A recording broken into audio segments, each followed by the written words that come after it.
Hi, welcome to Terribly Fun Films. I'm your host Bobby, and we are continuing with the Dragon Con Countdown. Today, we're knocking out two birds with one stone, so to speak, as we're looking at a Syfy Channel original film. Ice Road Terror co-stars Michael Hogan, best known as Colonel Saul Tigg in the remake show of Battlestar Galactica, not the original 80s. He's the reason we're looking at this particular film. And put it shortly, right in the intro, it's generic in every sci-fi movie trope you can think of. It is the reason that people who don't like these kinds of movies don't like these kinds of movies. For a more in-depth explanation of what I mean by that, let's get on with the review.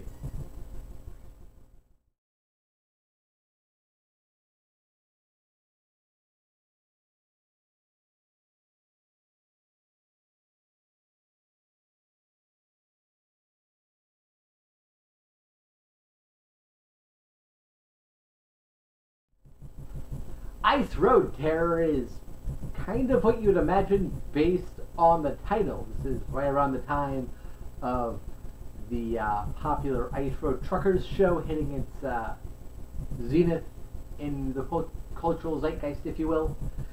And so Syfy made a film about a mining company in, I want to say, Alaska.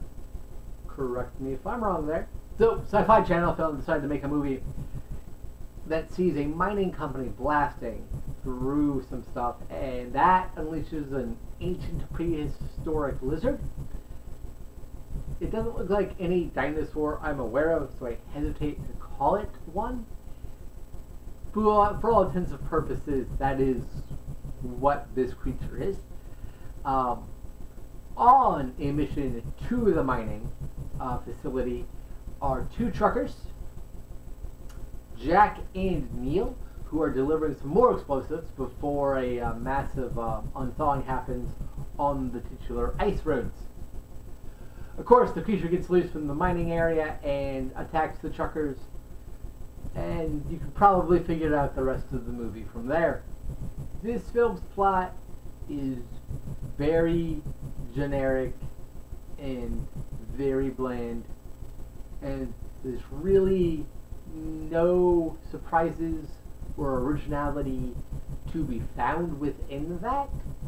And that does mean it's fairly boring for a good chunk in the middle. The first 20-ish minutes, the setup is fairly good. I'll get to that in a moment. And the ending involving flamethrowers and Molotov cocktails, always a win for me, is a lot of fun as well. But it feels like the movie is going out of its way to avoid anything daring or intense. And I don't know, maybe it's just its location being very, very remote. I see not a lot of people in that area type deal. But it definitely drags. It does not help that our characterizations are fairly weak. Not the acting, mind you, but just the characters and their arcs don't work. There is a romance between a research analyst named Rachel and the character of Jack that feels more like it's in there because people expect a romance in these kinds of movies as opposed to a natural part of the story being told. And it is by far the weakest element of the film. It does not work at all. The two stars don't have chemistry in that regard. If they were like best friends or something, you could buy that they would hang out together. You do not buy them as a couple. The dialogue and the sequences that focus on the romance feel very soap opera-y and it never feels like the characters are connecting with one another. All these flaws can be laid at the feet of the screenwriter Keith Shaw. The weird part about Keith Shaw writing such a generic, bland film is that he's written several Sci-Fi Channel movies and other B movies that were not made for Sci-Fi Channel that I really like to, in fact, love. Malibu Shark Attack, Dracano, Avalanche Sharks. Those films are really good, or if not good in the usual sense of the term, at least a ton of fun. Written well, have amusing lines, that kind of thing. So the weird part is that those other movies I mentioned have some sort of sense of levity to them. This film doesn't really. It takes itself very seriously, which might be why I get kind of bored in the middle there. There's no sense of fun to be had. It's also... I'd also be more forgiving if this were, like, say, the first movie he wrote, as some of the films I already mentioned were written and produced after this film. Avalanche Sharks and Dracano both came years after this film. But things like Deep Evil and Malibu Shark Attack and Phantom Racer and Deadly Skies all came before this film. So I don't really get it. What happened there? Boy, like, I told you the plot of the movie already. You know exactly what's going to happen, how it's going to happen, who's going to die, and when, that kind of thing. It's really by the numbers, and because there's no sense of levity or fun to be had in the film, they don't take the premise to an outlandish, ridiculous place a la Mammoth, and they don't turn it into a more jokey, fun-filled adventure like End of the World does. There's really nothing about the way the plot is presented and written that will keep you coming back, and there's something about the characters or their arcs that will make you remember them. Maybe this is due to Terry Ingram's direction. I don't know. Terry Ingram has also directed several Sci-Fi Channel films and various other B-movies. Ton of made-for-TV films, and not just for Sci-Fi. Phantom Racer, Odysseus, Voyage to the Underworld, just named 2 Sci-Fi Channel films. He did the Max Havoc action films, if you know that series. So, on paper, this pairing of screenwriter and director should actually work. And they've worked together since then in Phantom Racer, which is a movie that's a little bit more in the middle, but a film I overall like, and I'll do a review of that later on. So they can work well. So I don't know what happened here to make this. The direction's perfectly okay. You heard me mention the opening 20 minutes earlier, and I'm going to get to that right now. The opening setup, the first 15-20 minutes or so of the film, really good. We cut from the mining facility that blasts into a cave that unleashes the monster with our truckers getting ready to leave for an extended holiday while the weather is too warm for them to drive over these ice roads. And the intercutting between the carnage happening at the mining facility and the truckers' everyday lives preparing for a long, much-due holiday, for lack of a better term. That sort of thing works really well for me. It makes the world feel lived in and breathed in, like an actual thing that exists. And cutting with the carnage leads you to an expectation of what the monster can do, how dangerous it is, how quick it can move, what it's after, very nicely. The setup for this film works really well. But once our 2 truckers, Jack and Neil, are on the road, taking the research analyst who has to do some environmental research data on the mining facility, Rachel, are on the road, things slow down considerably. Maybe it's because the characters are written about as deeply as a sheet of paper. Maybe it's because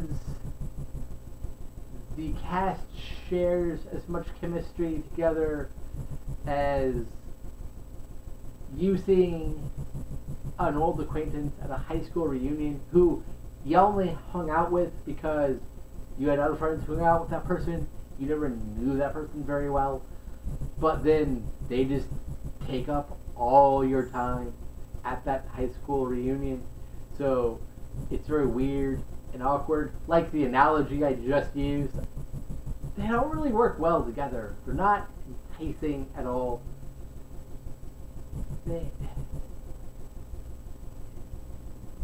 Just everything about the movie is so forgettable. I literally just finished it and I'm already struggling to remember parts of the film. In terms of camera shots and that sort of thing, they're sort of predictable and okay. Again, the movie does make nice use of its very snowy, forest-covered, mountainous terrains and landscapes. In terms of the look of the film, it feels different than other Sci-Fi Channel films. That does not mean, though, that that translates to anything beyond it just looks nicer than some of them. Because that's all that means. I credit that to Michael Belfi's cinematography and not much else. You heard me mention the editing during the first 20 minutes. The editing throughout the film is perfectly fine. We cut to the animal's point of view a few times, and it's not nearly as goofy and jarring as I've seen in other films that do that sort of thing. So props to Gary M.B. Smith for that. Solid editing, good cinematography. I'm pretty much out of positives to say for this film. The creature, the lizard dinosaur thing that attacks, does not look very good. I don't mind the actual design, but I do hate its coloring. I think it should look more either like rock or like snow and ice than it does, given where it lives, where it was found, what caused it to come out of its hibernation. This is the sort of CGI that people think of when I say Sci-Fi Channel original movie. Because it's cheesy, it looks cheap, it's not integrated very well into the background. But at the very least, you will have some amusing fun watching some of the sequences of the monster attacking the truck, where it's very clearly not on the same thing. There's definitely a disconnect. This is the truck. The monster's just slightly like hovering above it, even though it should be hitting it. And that is very humorous. As for our actors, most of them are only serviceable. Playing the research analyst Rachel, Bree Grant is very dull. She's not wooden. Like, there is excitement and danger and all that in her voice and that sort of thing. But she never imbues the character with energy or life or anything like that, and it basically, I feel like you cut out this character entirely and not change the movie in any appreciable way aside from changing some of the dialogue, because clearly that person's not there to talk to. The plot would remain the exact same. The character arcs may remain the exact same. Nothing would change. That is in part due to the writing of the character, but it's also due to just the actress not bringing anything there to make her memorable. Playing the hero, if you will, is Ty Olsson. He's the trucker Jack, and he's okay. The weird thing about Olsson not being better here is that he was a long-running character on Sci-Fi's Battlestar Galactica as Captain Aaron Kelly, and he was on Continuum, and he's had a recurring role on Supernatural, and that sort of thing. He should be much more engaging in this front. He was in the weird kaiju Sci-Fi Channel film Behemoth, and I liked him there. But here, his character is very quiet and doesn't really talk about himself all that often. And I guess he internalized that as being an unemotionally available stoic character, and that just makes him very dull. And maybe that's why the romance doesn't work, in that, like, you don't see this character loving anybody or anything ever, because he just has no actual human emotions at any real point in time. It's very frustrating. Playing the other trucker and best friend to Jack is Dylan Neal, and he's one of the better actors in the film. He does imbue the character with a sort of energy and life that is definitely not there on the page, and he tries to bring levity to it, but it's just not there in the script for him to do anything. But I can see him trying, and I appreciate that quite a bit. And given that he's had roles in like Stargate Atlantis and probably most famous for Dawson's Creek, I think this is the kind of performance I was expecting from Olsen. Very lively, energetic, and fun, given the kind of movie it is. He would have been better as the lead. I think if we reversed the two actors, this movie would improve by at least 25%. Is it a great performance?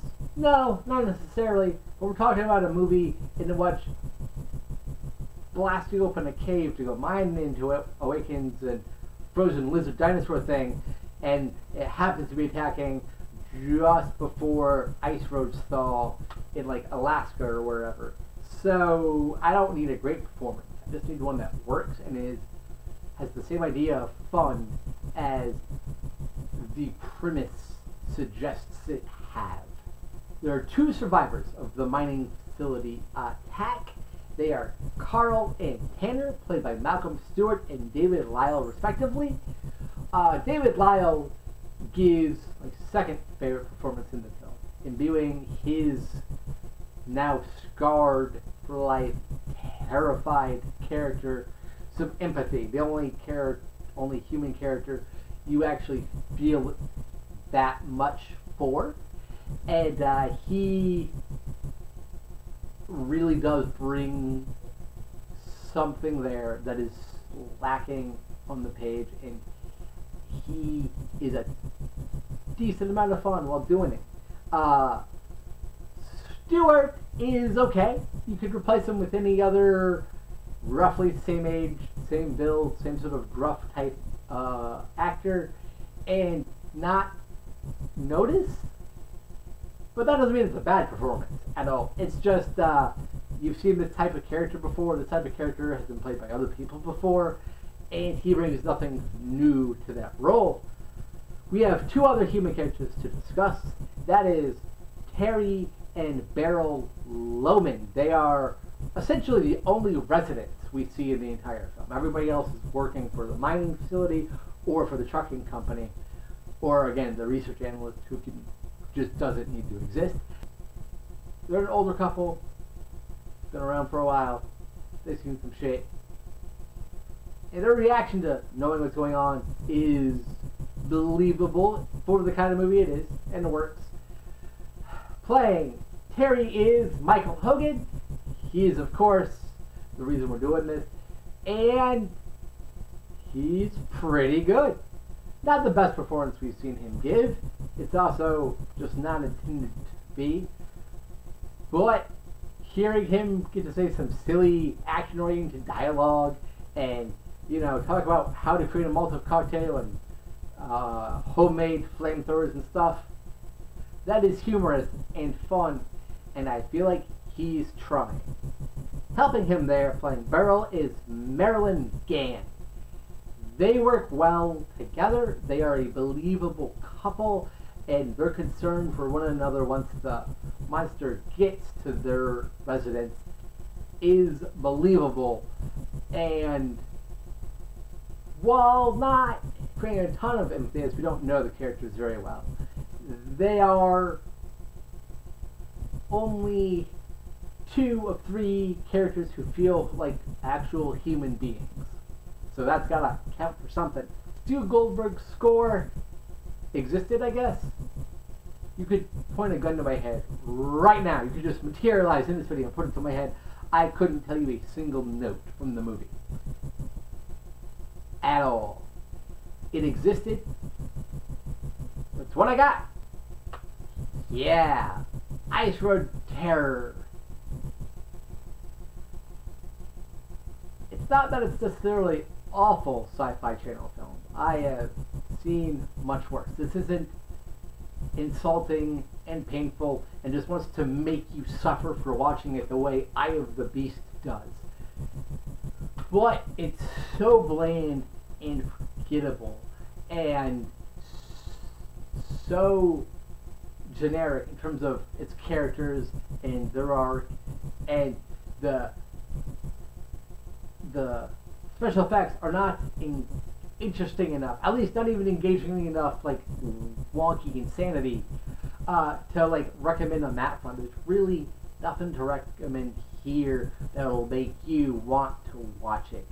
If you're a huge Syfy Channel film and you got a friend who isn't, maybe show them this so they know the lower rung of stuff, and then show them something like Infestation or Mammoth or Harpies, that just so they can see what makes Syfy Channel movies bad and have that sort of Syfy Channel connotation. Oh, this is made for Syfy Channel, it must be stupid and cheesy type deal.